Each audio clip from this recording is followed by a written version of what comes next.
Hello all, welcome to lucky స్వాగ్స్.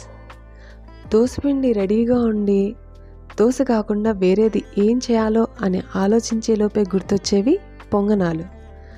బ్రేక్ఫాస్ట్కి కానీ evening స్నాక్స్కి కానీ మంచిగా ఇష్టపడే పొంగనాలు తయారీ విధానం చూసేద్దామా?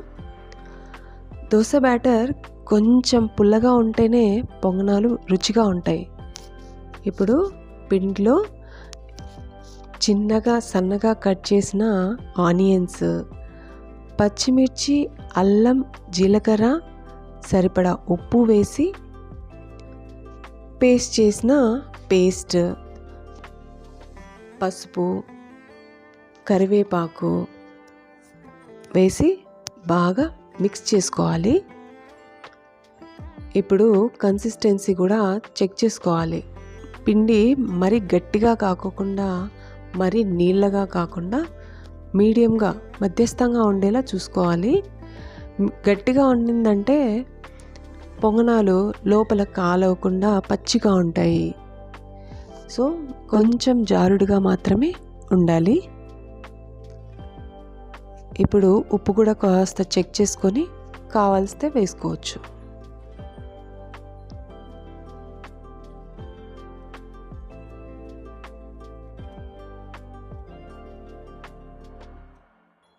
ఇప్పుడు పొంగనాల పెనం కూడా వేడి చేసుకోవాలి.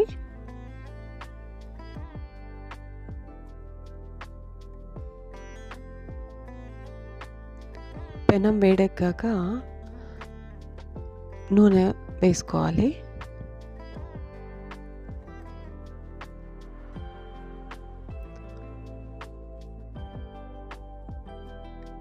ఇప్పుడు జాగ్రత్తగా పొంగనాల పిండిని కొద్దిగా నిండుగా పోయకుండా కొద్దిగా గ్యాప్ ఇస్తూ నింపాలి.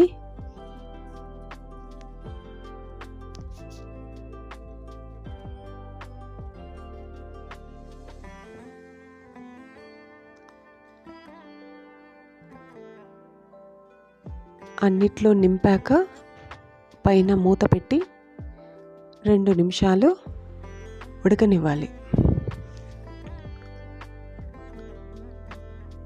మూత పెట్టడం వల్ల త్వరగా లోపల కూడా బాగా ఉడికి పొంగనాలు పైకి మంచిగా పొంగినట్లు కూడా తయారవుతాయి. మీకు వీడియోలో కనిపిస్తుందో లేదో కానీ పొంగినవి. ఇప్పుడు జాగ్రత్తగా ఈజీగా తిరుగుతాయి. బాగా ఖాళీ ఉన్నవి కాబట్టి ఈజీగా అట్లా అనంగానే తిరిగేస్తాయి.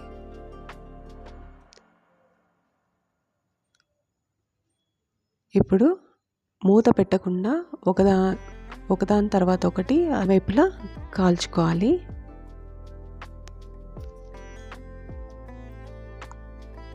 ఇవి ఎర్రగా కాలాక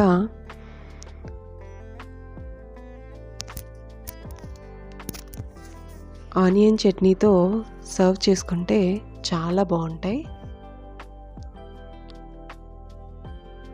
మీరు కూడా తయారు చేసి ఎలా వచ్చాయో కామెంట్ ద్వారా చెప్పండి. Thanks for watching.